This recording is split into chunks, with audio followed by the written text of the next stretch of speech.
Greetings, students, and welcome back to the classroom. It is I, Professor Phoenix, and we have another edition of the After School Podcast.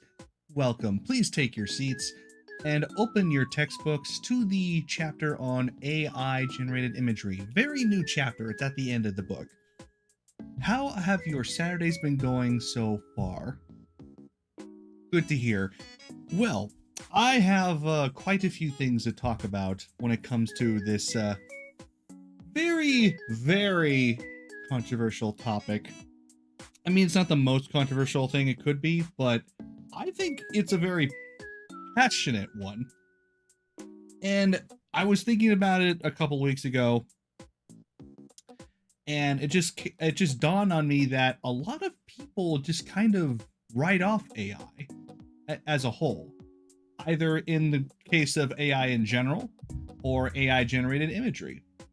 So I figured we would take a beat, talk about it, break down what we think is good, what we think is not good, and just kind of define, as the way we do in this class, what we think is the line when it comes to what is moral about AI art and what is immoral.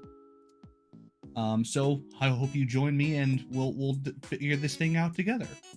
Lovely. Should AI be censored like ChatGPT is? Well, in context, yes, but not as a whole. Like, if you have the ability to generate art on your computer by using one of these AIs, and you want to make not safe for work content, you should be able to do that, right? But should a tool inherently have that option? No. Like, take Dolly, right? That Bing is now incorporated Dolly as part of its Google search program. That is available to the public and should not have NSFW because it would be too easy for minors to be able to use it. Oh, AI in general? That's a bigger question. Let me think. Well, yes and no. There definitely need to be limitations on AI because AI can be a very, I don't want to say dangerous, but a risky tool to use in certain circumstances. Like you just said, you want to know how to refine uranium? Well, ChatGPT shouldn't be able to tell you how to do that. Then again, you could just Google search it and probably answer that question anyway. So I guess it depends on how available the product is. Google should not be able to tell you how to refine uranium. It should not tell you how to be able to make a bomb. But if you, at the same time, in order to make sure all information is free, all information has to be free. So that's a very difficult line to draw. That's an interesting place to start, I will say. Would your answer change if I told you how to refine uranium? There is this more popular streamer named Professor Panda. Oh, I know about him. Yeah. We tried to collab a while back, but I just couldn't bring myself to be overshadowed. Professor, that's a great way to put it. That's my new name. I'm Professor Phoenix. Okay, so here's how I think we should do this. I think we should have two categories for AI and AI art because they're different things and it's very different when you're talking about one versus the other, right? Because ChatGPT, for example, is a much different topic than, say, Stable Diffusion or Midjourney or Dolly. Again, that's another big one. And then if you talk about deepfakes, that's a different type of AI, right? So we have to be generic with how we talk about it, but at the same time, we do need to group them all under the same category because it's under the same umbrella of a machine that makes things for you digitally. So let's get started, shall we? I'm going to bring up our infamous ranking list here. I'm going to bring up a new one just for AI. Rename this to level of AI acceptability. Yay. And then clear previous text. I'll change the font too. Moving away from 8-bit operator. I'm a caveat brush man now.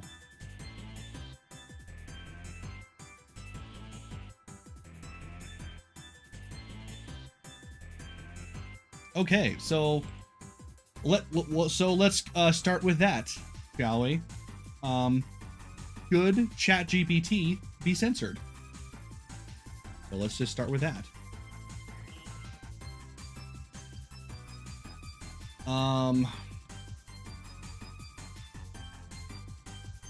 As a whole, yes, because I think when you're searching for information on the internet and you're using a chat bot to do that, you need to control what that bot tells you, because ChatGPT was never designed to be a search bot. It was designed to be a chat bot. That's why it's called ChatGPT. So the way that it talks to people and the way that it gives out information has to be limited. So let's create a category. We'll put this right above. We're going to call this should be censored. And we'll create one above that called should not be censored. Yay. Hopefully you guys can read that. So yeah, let's start there, right?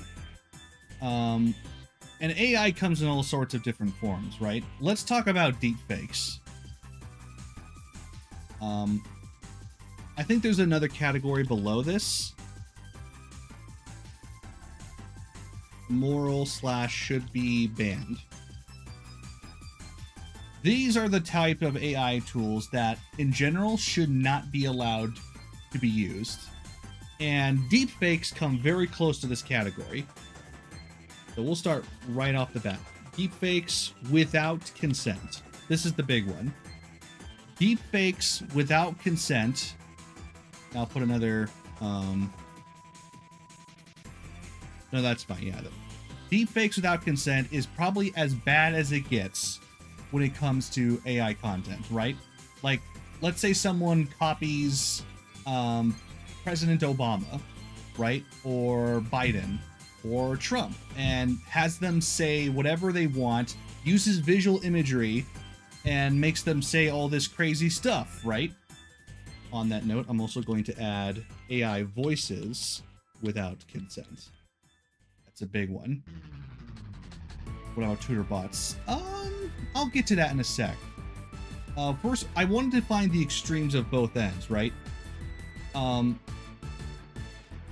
Deepfake, incriminating stuff without consent. Yes.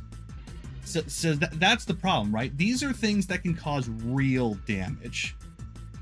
Because if you make these people say and do things that they otherwise wouldn't, that's really bad. And some of these deepfakes are awfully convincing, right? Because, yeah, you can, there's telltale little signs, but they're getting better and better every day. And they're getting scary good with how closely they represent the voices and the movements of these people through deepfakes.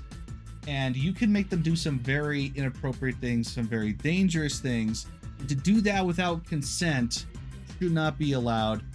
And then we come to the topic that Legit just brought up. What about when you make people do funny things? Like, what if we have President Biden saying, "I'm a Barbie girl," right? That's funny. That's not harmful. And that's where context matters, right? If it's not for commercial use, that's another factor. So it would be difficult where to draw the line there. Should funny deepfakes of people be allowed? On its face, I want to say yes. But at the same time, it's a very slippery slope, right? And I hate making the slippery slope argument because people overuse that so much. Oh, if this happens, then this is bound to happen. But the problem with that type of content is that if a person's voice, their AI is out there ready for anyone to be used and they didn't give permission to use it, it's Pandora's box, right? It can be used for anything. Like, there's something on YouTube I always catch on my suggestions is Kevin Conroy's Batman voice talking about any old thing that the video wants to talk about. Let's talk about Jesus. What if Batman talked about Jesus? What if Batman was talking to Master Chief? What if they were talking about the debate between, God knows what? And there's an ickiness to it. Kevin Conroy can't give consent for that. So to make his voice say these things, it was a little icky. But at the same time, if it's done in good conscience, just for funny things, for stuff that's not harmful, for someone who's already passed away, should that be acceptable? This is definitely a gray area. So I'm going to add another category. Gray area. Context matters. AI voices without consent for parody or humorous content. And same thing for deepfakes without consent for parody or humorous. It's not how you spell humorous. Let's just call it funny. Funny content. A great example of this is Corridor Digital. I don't know if you guys watch their content, but they made a deepfake video of Tom Cruise, right? They hired an actor who is a Tom Cruise impersonator. They put a Tom Cruise deepfake over him for an entire video to explain A, how they did it, B, to show off how cool it was, and C, to explore the concept of deepfakes. And the idea was, let me turn down the music just a tad. And the argument becomes, well, that should be allowed because it's not harming Tom Cruise's interpretation, because it's very clear up front. This is a parody. This is a joke. This is to have fun with it. But there's always a line, right? Context matters. Where, what type of AI are we talking about here? We're gonna do a big umbrella, and we're gonna talk about any generative AI. So we won't talk about like algorithms or stuff that's like, oh, this will target ads to you. We may mention that later, but for now we're aiming for like deepfakes, AI imagery, AI voices. I guess any form of AI generated imagery or media is where the main focus here, because that's like where things have gotten big. We don't need to talk about like AI bots that play chess or Go. Those aren't really in the same umbrella, even though they are AI. Mama Doza brings up a big point. Where is the line drawn? Exactly. Corridor Digital made a whole video about Tom Cruise. They made it clear from the start, this is not Tom Cruise. But they still did it without his permission. Where does someone's likeness... Where is the line drawn of where you can use it and where you shouldn't? In good faith, where are you allowed to use this type of content? It's a very tricky area. Because let's say, for example, Tom Cruise likes it. He likes this video. He doesn't care. He's not going to follow up on it. Then it's in the green, right? But then let's say he doesn't like it. And he says, you should take that down. I don't want you using my likeness. Does he have the right to do that? Personally, I think yes, he does. It's his face. It's his likeness. He should be able to tell them, no, you shouldn't be able to do that. But that's just a very specific instance. Tom Cruise will never give his permission one way or the other on this video. And we have to remember, Corridor Digital is making money off of this video, as they do with all their YouTube videos. So they are making commercial monetary gain by this video and using Tom Cruise's likeness, but in parody, not in trying to create Tom Cruise. And the fact that it's in parody, I think, is where it's in the safe zone. It's clearly a fake. They're saying it's a fake, and we know it's a fake. They're explaining how deep fakes work. So I think it's good there. And, ooh, here's a good point. But according to the law, does he have a case? Honestly, he may have the right morally to say he shouldn't be able to use that, but by the law, I don't think he would. Because in parody, it's fair use. You're taking his likeness and transforming it. And in that case, the law should protect Corridor Digital. So in that case, it's okay. But let's say someone legitimately tried to use Tom Cruise's likeness to sell a product. They're not telling you it's not Tom Cruise. They're not telling you that it's a fake, but they're using an impersonator, deep fake, same thing Corridor Digital did, but not in parody. They're trying to sell a brand of software. They're trying to sell computers. Let's say that. Tom Cruise likes these computers, and they're going to use his voice and likeness to sell you these computers. That is not okay. Because that is using his likeness and voice without his permission, not in parody, to sell something. That is an abuse of fair use. That's like creating an avatar, like character using a dead actor's face, but getting a sound actor to do the voice. Not fair, not cool. And that's a whole nother category, right? That dead actors. That's something that has been starting to crop up so often. Where does that line get drawn? So take, for example, I actually used this in the thumbnail. Luke Skywalker.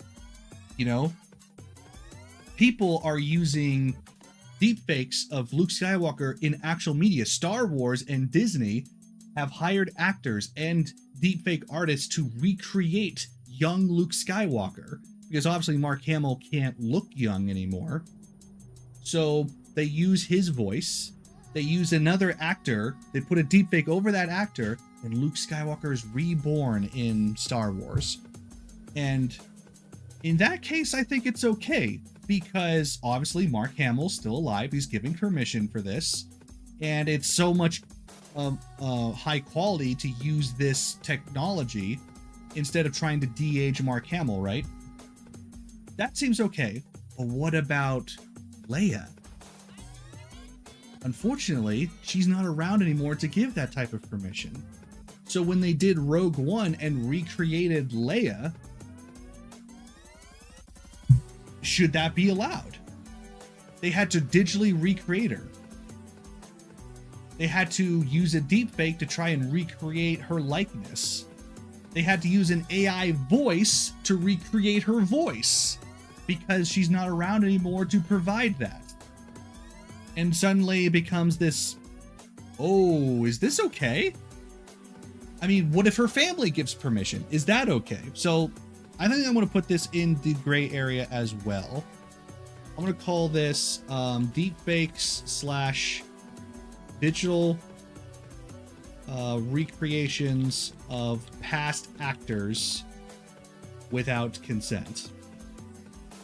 And for the, I'm gonna slash allowed. All the way up here, I'm going to allow deepfake / digital recreations of current actors with consent, because that's the Luke Skywalker situation, right? The actor is fine with it, then it's fine, right?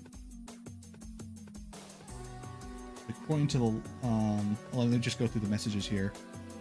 Copyright, but the thing being copied is a person, right? Can you copyright a person? And the thing is, you can. Tom Cruise has officially licensed his name. I'm pretty sure. Maybe let me look that up real quick. Tom Cruise, he did something that no one else has done before. Licensed his face? Is it his name? I can't remember. license his name. He did something, but regardless, the whole point was he wanted to own his likeness, so he licensed it. And in that case, copyright allowed him to do that. When is Terraria? We're going to do Terraria at 6:30, but we're going to do the podcast beforehand because we're having fun with that. Ooh, it's very red in here. A very dark topic indeed. And this is actually pretty fitting because Darth Vader is another big part of this. It's weird that Star Wars keeps coming up for this topic, right? The voice of Darth Vader, Mufasa, you know, what's his name? God dang it, I should know his name. I know his name, I just can't think of it right now. James Earl Jones, thank you. Yes, James Earl Jones. James Earl Jones officially signed away the rights to his voice to Disney/Star Wars so that they can use the voice of Darth Vader forever for whatever purpose. That's huge. Now, even after James Earl Jones passes away, they'll be able to use his voice forever because obviously Darth Vader is Star Wars. So to make this deal is a huge, huge thing. Now forever they'll be able to use his AI voice, and that's acceptable, right? But what about Leia? What about Carrie Fisher? She was never able to give permission for something like this. So do they have the rights to use her voice? I don't know. Does the family have the right to give away that permission? I don't know either. That's a very gray area. Because it's like Tupac. Snoop Dogg went on tour with a hologram recreation of Tupac. The family gave permission, but at the same time, it was still really weird. Because that's never been done before, right? We don't know how to feel about it. And that's just a crazy idea that Tupac didn't agree to go on tour with Snoop Dogg. Maybe he would have, we don't know, he's long gone. And what they did was they had the hologram re-perform Tupac's old things. But what if they made the hologram of Tupac perform new music? And then we get into the whole idea of musicians having their voice taken. Is there a line where a person should own their voice even after their death? Should Elvis have his voice parodied? I don't know. Honestly, it's a gray area and context matters. If it's for fun, if it's for parody, if it's for tribute, then absolutely. But if it's for commercial gain, if it's for monetary gain, and it's done in a non-consensual fashion with the family and or whoever owns the rights, then no, I don't think so. Here's a question for that though. So because Disney owns the right, does that mean they can sell it? Oh man, I think they can. And that's another icky part of this. The person's voice becomes a product that they can then give away. Let's say in the future, a company buys Star Wars from Disney. Now they own James Earl Jones' voice. And not a product, an asset. Indeed, that's a good point, an asset. And that's weird because James Earl Jones agreed to give Disney his voice. But what if this other company buys Star Wars? He did not agree to give them their voice. But it doesn't matter because now the rights are theirs. And so I don't think there's anything else you can do about that. Because you either agree to have your voice licensed or you don't. And the moment you agree to give your voice away for royalties and whatnot, then you have to treat it like a product, like an asset. You give up some rights to it. The voice can live on its quite royalty. He doesn't want anyone else to. Right. And let's say he passes away and you know the name change or the voice changes hands several times. There's no telling what he would agree or not agree to. And that's where it becomes impossible to tell. What's the consensus on deepfaking real pictures to be singing? In 100 years, does his voice become public domain? I would say so, because copyrights have a limit, right? I think it's like 95 years currently. After 95 years, his voice becomes public domain. So then there is no argument over whether you can use it. Because I think everyone can agree that if something is been gone for long enough, everyone should be allowed to use it. That's why you can make Frankenstein stories or Dracula stories. And that's why you can now use Mickey Mouse stories from Steamboat Willie, right? Because it's public domain. But does that apply to likeness and voices? Let's take a famous actor. Let's say, who's a famous old actor, famous long gone actor? Let's say, trying to come up with a name here. Hold on, let me look up what I'm trying to think of.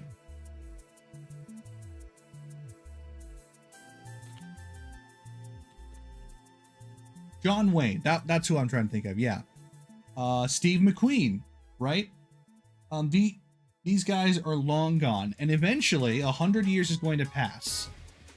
At some point, would you be able to use a deepfake of John Wayne's likeness and his voice without issue? Oh yeah, and think about all the people who passed away recently: Robin Williams, Chris Farley, Chadwick Boseman. At some point, after maybe 100 years, 95 years, are they allowed to have their likeness and voice used in public domain? We've never established this in law because no one's really been able to do this at first. Personally, because it's been so long, I think it's okay. But that's because I think positively, I think I'm maybe a bit naive about this. Like, being able to use the likeness of a long gone politician. Let's say we had the likeness and voice of George Washington. We could recreate him in the modern day and make him say whatever we want. That's a bit icky because he couldn't have possibly known someone one day would use his voice for whatever purpose, right? So at some point it becomes nigh impossible to tell what they would want, so you should just not do it. On its face, it sounds like you should be allowed to do it. But when you think about the implications of that, they are far too far-reaching to allow stuff like that, right? Because I wouldn't want, Abraham Lincoln to suddenly be used to sell some product or commercial, right? That would be yucky. But people do that all the time in commercials anyway. They use politicians and actors and famous figures and celebrities to sell stuff all the time. I'm sure everyone's seen President's Day commercials for cars and stuff like that. And at that point, it becomes like, he's long gone. What's the point of caring about it? And that's where the grayness comes in. It's more a question of family's rights rather than just a person's right. And then the family, you have to consider the family. Does the family have the right? They have more right than you do, that's for sure. But what if there is no family left for George Washington or Abraham Lincoln, right? How could they possibly give rights? It's such a gray area. Because if you have Abraham Lincoln selling you cars, it's stupid. But is it really harmful? Not really. But what if you have Abraham Lincoln selling a presidential campaign? Then all of a sudden, that's not okay, right? So I think, again, in the context of parody or funny context, it should be allowed. If it's not, then it shouldn't. I think that is where I am putting my line. If it's in good faith for fair use, then by all means. But as soon as you're trying to use it to abuse its purpose for some unfortunate topic or thing that you're trying to push or sell, then you're crossing the line. But in the face of AI, it's borderline territory because anyone can do anything with AI these days. So when it's time for recreating the DNA or robots, future stuff of movies, who is it to say that they can't remake a present famous actor just to have them back again? Huh, right? Man. Can you imagine when we get to the point of, could we recreate these people in real life? Man, that would be a really, really big line to cross. Because on the one hand, it would be fascinating to recreate these people, right? But at the same time, that's kind of disrespecting them, dishonoring them, using them as an asset, right? Then instead of a person. As far as we have so far, the farthest we can go right now is deepfakes and voice recreations. So at the very least, we can if we establish lines here, then they will carry into the future, right? George Washington supported a campaign win? Right. But gain is gain. That's a great area down in the gray area, whether or not it's funny. Yeah, that's right. Like, what if someone recreated the president's to have just a President's Day sale? It's stupid and an abuse of that thing, but it's not really harming anyone. And if you used it for educational purposes, whoa, that's huge, right? Historical context, that would be huge too. Like the actors who impersonate these presidents and try to behave like them and do live historical Q&As to see, this is what we think of this person would react to certain things. They don't really know, but they're doing it with respect and honoring that person. So right now, I think if there is gain to be gained, the line has to be, that's where you got to stop. But so long as it's for parody, for fun, for lightheartedness, in good faith, go for it, right? Recreating the SNL people that are no longer, but their bits in some way belongs to them, and there is some type of harm, I think. Interesting. Okay. So yeah, let's think about Chris Farley. That's a big example. What if someone recreated Chris Farley's bit of the man, I live in a van down by the river. Classic, right? So let's say another actor does the role instead of Chris Farley. That's okay. He's playing the same role, but he's not trying to be Chris Farley. He's just playing the same role that he did. That's acceptable. Next step. Let's say instead you digitally recreate Chris Farley with, say, CGI. Is that acceptable? Well, if you want him to behave like Chris Farley and you're not trying to use the actor, it's kind of the same idea. But then you have him saying lines that he never said. It's a little wonky, a bit of a gray area. Now let's say you have a straight up deep fake of him with his voice being recreated, doing any bit that SNL wants him to. That's just not okay. That's not Chris Farley. That's a digital recreation of him. That maybe it's for humor, but it's icky, right? I know I keep using the word icky, but I don't know how else to put that feeling of you're doing something wrong. Yeah. If you're doing it to honor him, to tribute him, fine. But trying to use him to further monetary gain, to make more bits, nah, man. Here's a great example of how I think it should be used. Fast and Furious 7. Before the end of shooting, Paul Walker passed away. And so they're like, we don't know how to finish this movie because we still have a couple of scenes to do. So what they did is they had his brothers, who looked a lot like him, help recreate those scenes and finish filming everything. But at the very end, I'm sure you've all seen this image of Vin Diesel looking across and seeing Paul Walker in that car, a complete digital recreation of him. And yes, that's a pure recreation of him, but it was done to honor him as a way to say goodbye to Paul Walker and the character, and to say almost thank you, a tribute to him as the movie ended, because they knew this movie was in tribute to him after his passing. That is the perfect way to use deepfakes and AIs to honor fallen actors, right? Because this is a way to say goodbye, to give honor to them, to give tribute, right? But if they had made another movie with Paul Walker, that would have been so bad. That would have been immoral as hell. Thank God they haven't done that.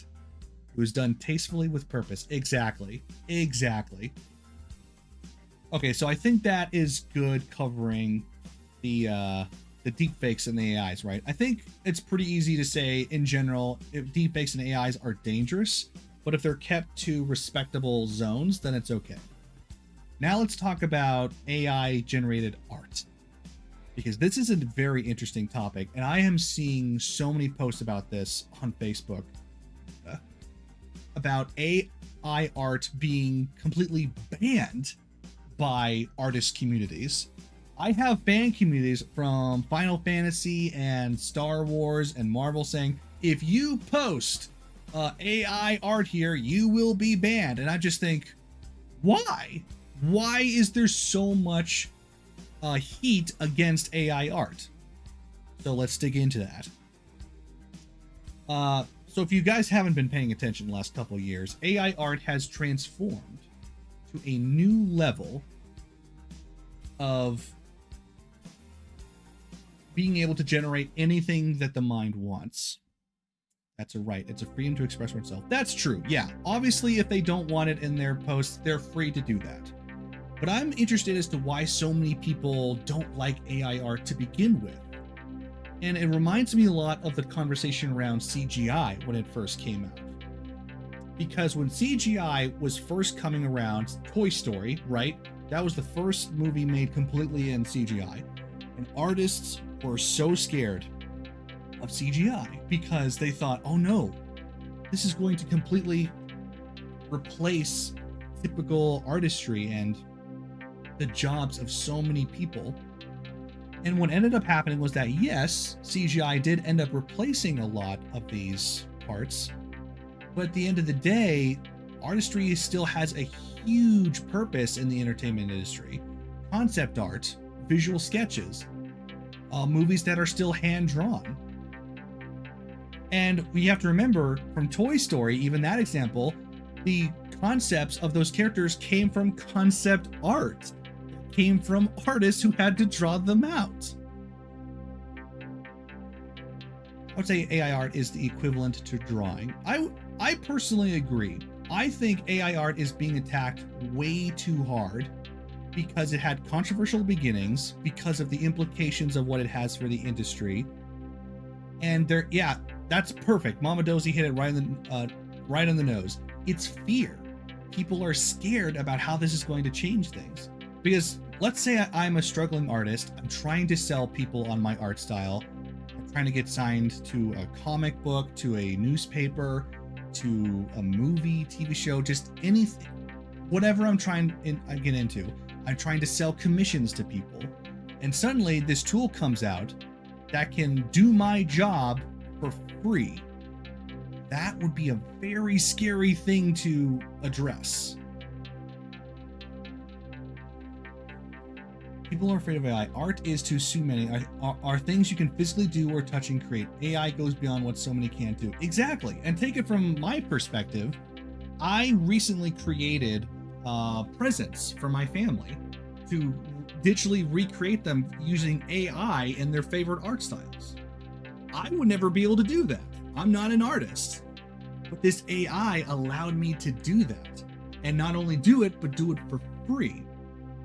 I had to work at it. I had to put significant effort in. But it was still a valuable tool that allowed me to create these awesome presents for them. Would I be able to commission an artist to do the same thing? Yes, but it would be more expensive. It would take longer. They wouldn't have the specific art style I'm looking for. And most likely, it would I would have to make edits to it that would take even longer.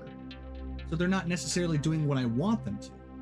But AI art trumps all of that, right? It's free, it's easy to edit, recreate, and can replicate art styles. Like a cell phone, see how far they've come. You take a drawing on a tablet and you can add to its depth, its color using AI. It goes beyond, and those that are old school don't understand it. Old school mentality, right? That's such a good point. I don't think the amount of effort that goes into something creates is worth. I'll agree to a point. It's the quality of the work, right? That's more important. And granted, there's always going to be a community and a need for artists to do specific things. But at the same time, there is no denying that AI is going to carve a huge chunk of commissions out for these people. Take Bob's Burgers.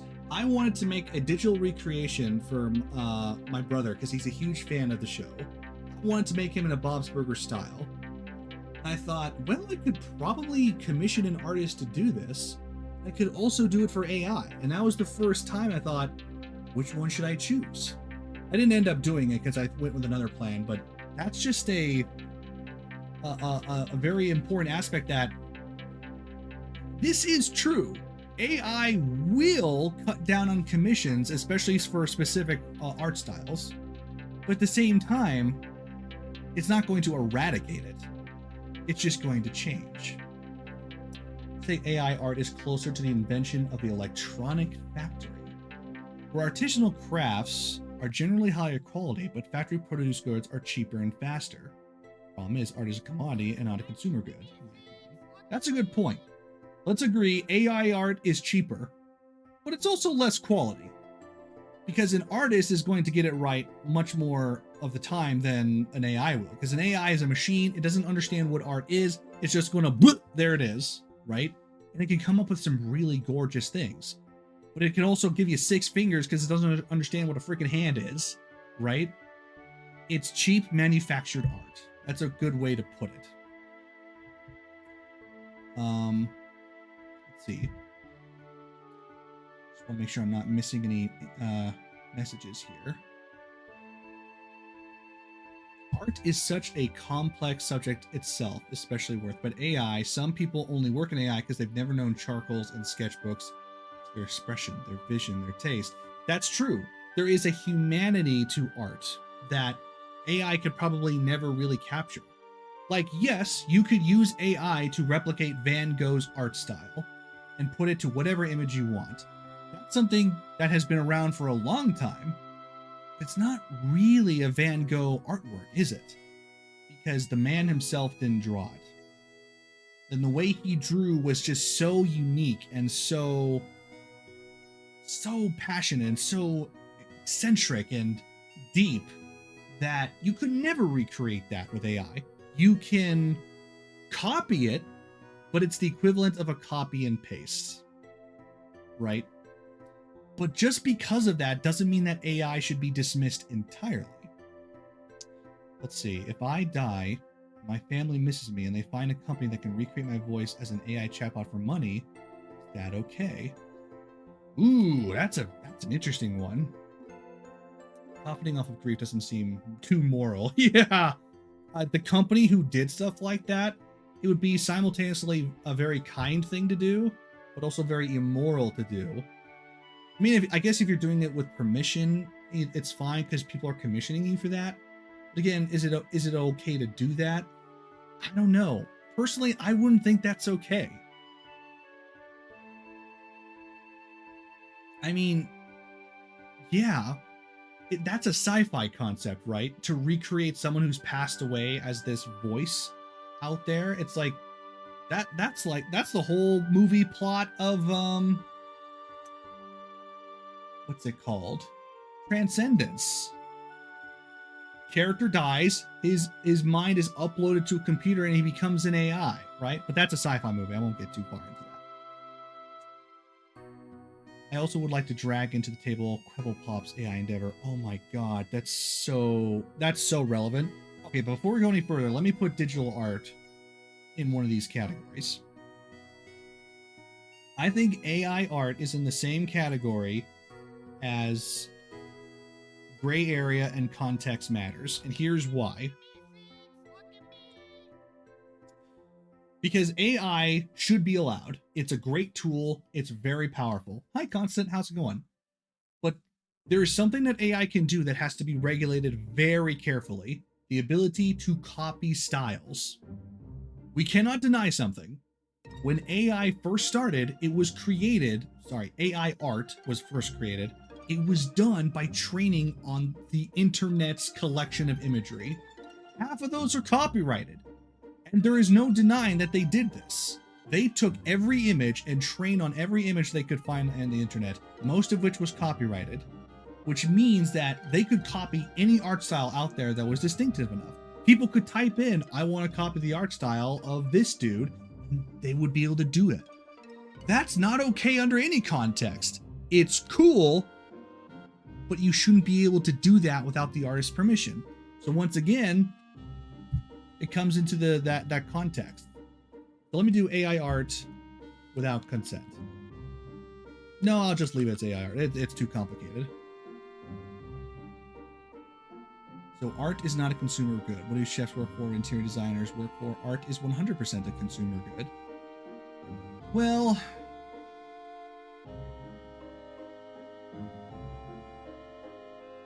let me think. I mean, food is a product, right? But it's also an art, right? And art is the art. It's what inspired the term.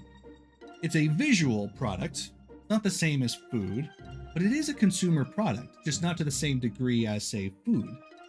It's both, right? It's a commodity and a consumer product. It's more luxury than other things, but it's also the same thing as, you know, the paint job on these walls. It's not really art, but it is a visual thing. It's art to the most lesser degree. If I were to paint these walls with some design, that's artwork, and that is a product to paint my walls with. But I won't get too deep into that. You know, we'll eventually get to the point where we just recreate people. Yeah, we were just talking about that. Rebel Pop is trying to retire to make an AI that will recreate his account. Yeah, I will get into that. That's a very big thing. AI art is just such a general term, too. It really is. I'm trying to figure out a way to separate them into categories. Let's call it AI art copy. Style copies. Like, there is a famous fantasy artist, I keep forgetting, Thomas Bergenson. I think that's his name. I don't think that's right. Let's just call him Tom. Most famous D&D artist ever. Now people have replicated his style so often that he had to come out and say, you need to stop doing this. It's not okay. But what about other artists who try to replicate that style anyway, like you brought up? People do that naturally. Yes, but it takes time and effort to replicate someone's art style. To have an AI that can instantly generate a style of whatever image you want, that takes it to a whole nother level where it has to be with consent. Take Corridor Digital again. We'll come back to these guys. They did a rock, paper, scissors anime video where they copied the art style of the dude who did the art style for Vampire Hunter D. They completely copied the art style over the entire video. Afterwards, that same artist went on Twitter and saying, you guys stole my artwork. And you should absolutely not be proud or happy of yourselves with this. Caused a huge controversy. So they did it again with Rock, Paper, Scissors 2. But this time they hired an artist who consented to have his art style replicated through AI so that they could put his style over the entire video. And that is much more acceptable. So that's the thing. On Twitch again, I am constant. I came back because, well, Twitch just has so much more going for it. So help not all art. No, we're just talking about AI art. Can you truly say artists are not influenced by copyrighted materials in their art pieces? Oh no, they absolutely are. And that's, of course, where the conversation of what is fair use, what is transformative, and what is not. And if you're trying to profit off of someone's style, like let's say I'm Tom, and I see another person creating artworks that look like mine, even if it's not AI art, let's say this person just draws a lot like me, and he's trying to pass it off as his own, that's okay, because it's his art style. He's been inspired by Tom's style. It may be really similar, but what can he do? He's trained himself to be like Tom. Well, let's say he's trying to sell it and say that this is Tom's work, then that's the problem, right? Obviously, you're trying to pass off as someone else. AI is the same thing. No, sorry. AI is not the same thing, because someone can do the same thing as that first instance. They're creating artworks that look like his style, but they're doing it without any effort, without any work. They're trying to recreate themselves in his artwork, rather than be able to commission him for it. But at the same time, people argue, we would never be able to get that anyway. Let's say I wanted a self-portrait made by Tom. I could never commission him for that, so why shouldn't I be allowed to make that myself? Personally, I still think shouldn't be allowed. Using AI to replicate styles just seems like you're stealing another person's identity, their artistic identity. Sorry, conversation's getting pretty heated. Yeah, let me go through AI in video games. Yeah, we'll come to that as well. Okay, people to copy someone's style. Yeah, because even people who try to copy other people's styles ultimately end up developing their own style. It's very rare that you would see someone try to be exactly like someone else and end up being that way, right? If AI had its own style, I feel there wouldn't be that big of a discussion here. To be fair, AI artwork is kind of very recognizable nowadays, because you can look online and look at something and say, oh yeah, that's an AI generated image, but that's neither here nor there. Right, and you can be inspired by people. That's a very big part of this. We should add debate as a tag title. Oh, I should, yeah. There is effort in training AI, so I feel that saying no effort is just an easy discreditor. Okay, let me rephrase that then. For the individual who, let's say what I did for my Christmas present. I wanted to recreate the Final Fantasy VII art style. So I had to use an AI, train it from every FF7 artwork I could figure out, that I could find. I had to put effort in there. I had to create an art style that I would never get a commission for to recreate it, and I did. That took some effort. Was that acceptable? Well, it was for a present and I wasn't trying to sell it, so yeah, I think it was. But let's say it was for my other present. I was trying to recreate the Archer cartoon style, but someone had already created that style and they just gave me the model, right? Well, thank you, Constant. Much appreciated. Part of determination for you as well. Anyway, so this person did all the work. I simply took that model and then just used it to recreate the image. In that case, there is no effort.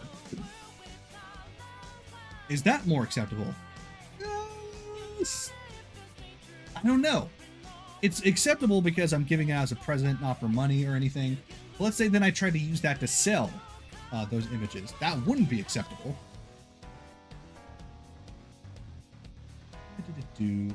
Sorry, yeah, the music got pretty loud there. AI art copying styles should fall in the same category as deepfakes. Yeah, I'll put it in the gray area context matters. Because if it's with permission, then it's okay. Here, I'll do this. Without consent, there. And then I'll recreate this in the should be censored category with consent. As such.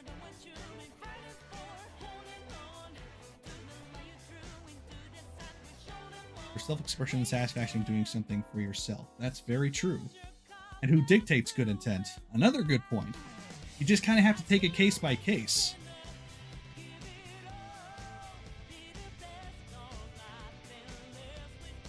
Gotta go. Great topic. Thank you, Mama. Mama Dozy, thanks for stopping by. Hope you learned a little something. And thank you for your inputs. Good intent is like profile pics, silly memes, or dumb joke videos, but like selling it or using it to discredit other artists. Yeah, if you're trying to sell it or trying to use it, you're abusing its use, then obviously you've crossed the line. And that is from a personal, individual perspective most of the time, but I think this is where we're trying to find the line, right? Where is it allowed and where isn't it?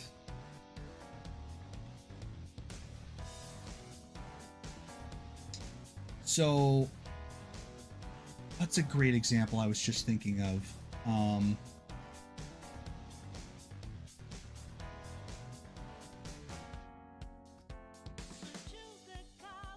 Nope, I lost it. Okay, so AI art can be very useful as a tool.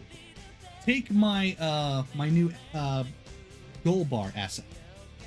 I am not an artist, so I was trying to create this fancy goal bar. I was trying to make it all fancy and stuff, but it just wasn't coming out. So I took my concept, I put it through AI, I asked, please make this nice and shiny, and boom, there it was, a nice and shiny asset for me to use. I wasn't using anyone's art style, I was just using the tool to make it better. And now I'm using that asset. That's a way acceptable use for AI. But now let's say I wanted to use Tom's art style to create my profile pic. I wanted to make my logo. Let's say I want my face as the logo and I want it in Tom's style. Is that fair use, or is that using it to sell my brand as a streamer? I think it's more acceptable because my brand is really more of me, not so much the profile pic, but I still think it's not okay to sell that as, say, merchandise, because it's not my art style, it's his art style. And I did it obviously without consent. If you're specifically trying to pass off AI art as someone else's, that is an issue. Simply using a model that trained on someone's style shouldn't constitute an issue as long as it's disclosed that's AI generated. Disclosure. Yes, that's a very good point. If you disclose that what this is AI generated, that should mean something. I would say your specific example is fine, even if it's a business model. Good intent is heavily opinionated. Ain't that the truth? Right. Like, let's say someone wanted to honor this artist by creating an entire animation using their art style, but their video's monetized. Let's say it gets tens of millions of views. They make thousands of dollars off of that video. It may have been a tribute, but they made money off of it using their art style. So is that good intent, or is that good intent with bad consequences because you're taking their art style to make money? In that specific instance, I'd say, ooh, I don't actually know on that one. That's such a specific instance, right? It may have been too specific. Or is it bad intent disguised as good intent? Right, and that happens all the time, right? People who try to pass off crummy practices as good practices, right? It would be questionable, but still no actual issues as long as it's not lied about. Right, so long as he's not lying that this is a tribute to Tom's art style. Yeah, I think I'd have to agree. I would be okay with that because it's a tribute. And this is why courts have juries. Yeah, that's true. You know, because it's a consensus, right? And that's how we make these type of decisions. But legit says bad intent, either donate it or turn monetization off. And see, we found the line here. There are people on both sides of the line here. And and both are valid. We're both right and we're both wrong. Because he is taking monetary gain by using someone else's style. but he's doing it as a tribute to that specific style. He's doing it without consent, but do you have to get consent for tributes? Man. I have to rethink about this. There is a line, but it's not specific to AI. That's specific to your example. You're right. You're probably right. That's not an AI issue, so probably we move off of that. Okay, I think we've talked enough about AI imagery for now. So let's take a beat and talk about Kwebbelkop. I think that's how you... Kwebbelkop? Kwebbelkop. This guy wants to recreate himself using AI that he can retire and just have this deepfake play games for him so that he doesn't have... Kwebbelkop. Thank you. To me, that is... It's not okay, right? Because people aren't watching his content for an AI generated version of him. They're watching for him. So why would it suddenly be okay to copy that content and just mass produce it?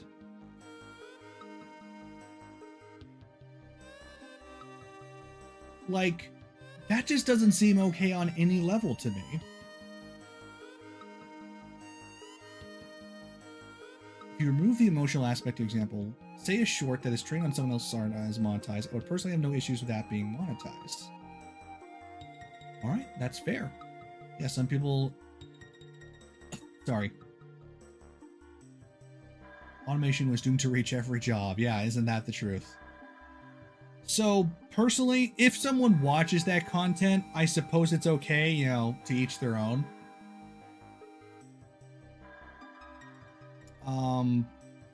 Unfortunately, I have to put that under should be censored. Because it's not so much a gray area as it is, that's just bad content, right? It's not like that should be a banned thing, but it should be censored. So, let's just call it the... How do you spell his name?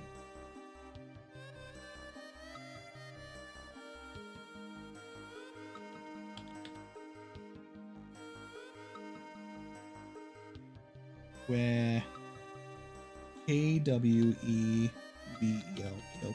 Okay, that example. Automated YouTube videos were inevitable. That's true. That's happening right now. I see AI generated content everywhere, and they are ruining science videos on YouTube for me. It needs to be censored. It needs to be limited, but it's not so bad as, you know, copying another person's art style or another person's likeness, right? You're just creating garbage. And that's just a... Should these be banned? If you're stealing someone else's videos, then yes. But if you're just mass producing something, probably not. It's garbage, but there's no real legal issue with it, right? I would say the example should be banned because it's aimed at children. Context. If it's aimed at children, then it absolutely should be banned because you are taking advantage of the fact that children wouldn't know any better, right? You're mass producing garbage and throwing it at them.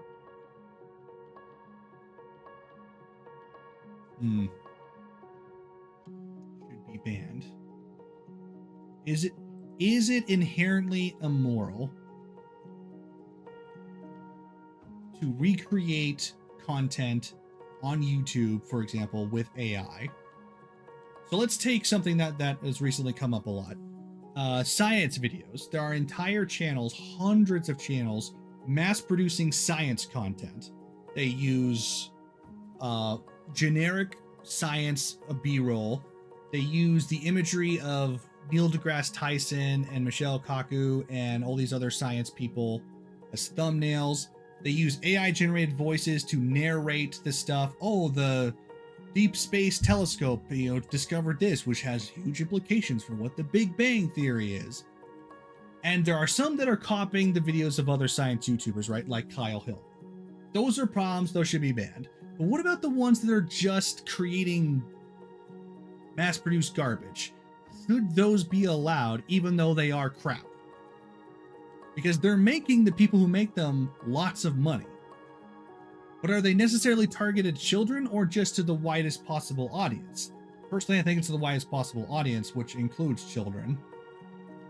Let's say it's not targeted towards children. Does that make it more acceptable? I don't think it should exist, but I don't have a moral argument to say it other than that it's crap that's filling up YouTube. I don't know. It's hard to put a exact stamp on it, a label on it, other than saying this is AI generated garbage. Non-AI automated videos. I would say AI generated scripts or AI voice stories should be banned for children. Okay, yeah. I'll split this into two. Not aimed at children. And then I will replicate that at the bottom in this category that is aimed at children. Because that's a very specific context that I think we can all agree on. Well, let me expand this.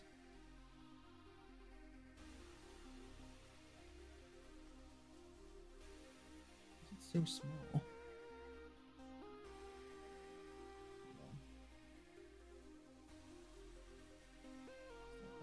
Increase it.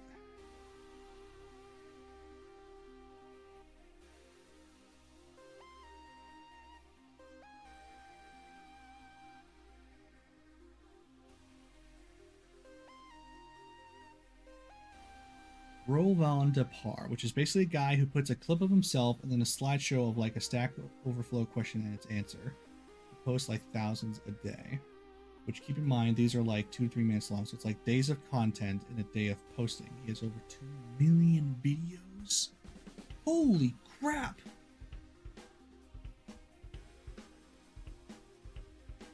Wow.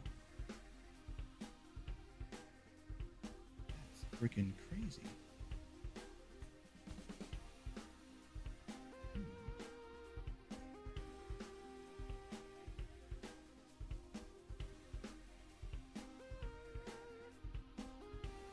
Cop facilities and okay, yeah.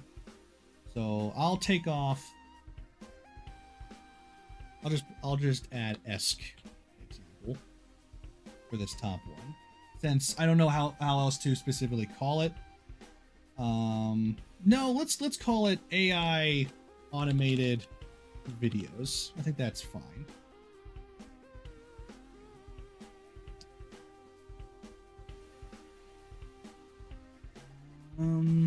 In that specific instance, I can't find a moral stance against it.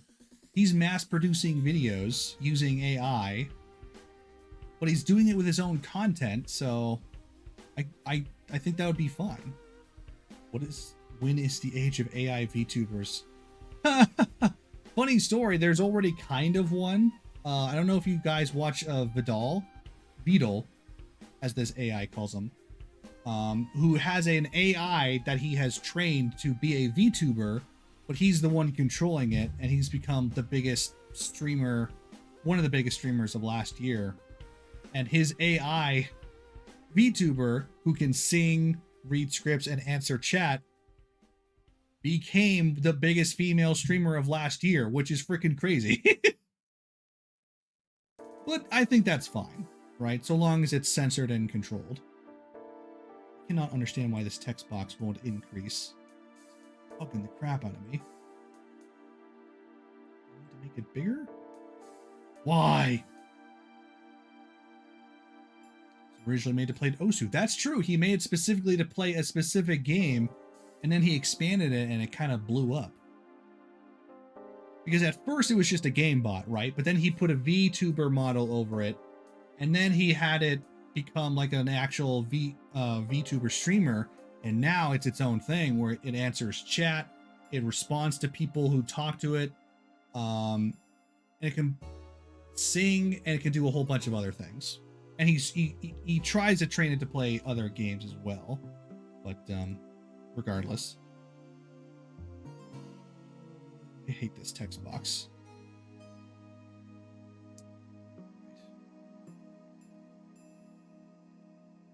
It's not AI, that's the thing. It's all manually coded work. Oh, then in that case, yeah, it's totally fine. Neuro, that's her name. Neuro-sama. Yeah, Vito, that's what Vito named her, or, well, chat named her Neuro. I think that's totally acceptable, right? It needs to be censored, but it's totally acceptable. Call it a VTuber. And have you seen those AI Twitch streamers like the Jesus bot? My God. Like that one, I don't like that one, but that's personal taste. Needs to be censored, but I guess what harm is it really doing? Different stance there, honestly. I guess I'd have to see it for more context about the whole automated thing. Because if it's mass produced, that inherently, I suppose, makes it less quality. But is it immoral to do that? I don't really know. I don't think so. But yeah, I guess I need to know more. Woo, man, we've burned through that hour really quickly, didn't we?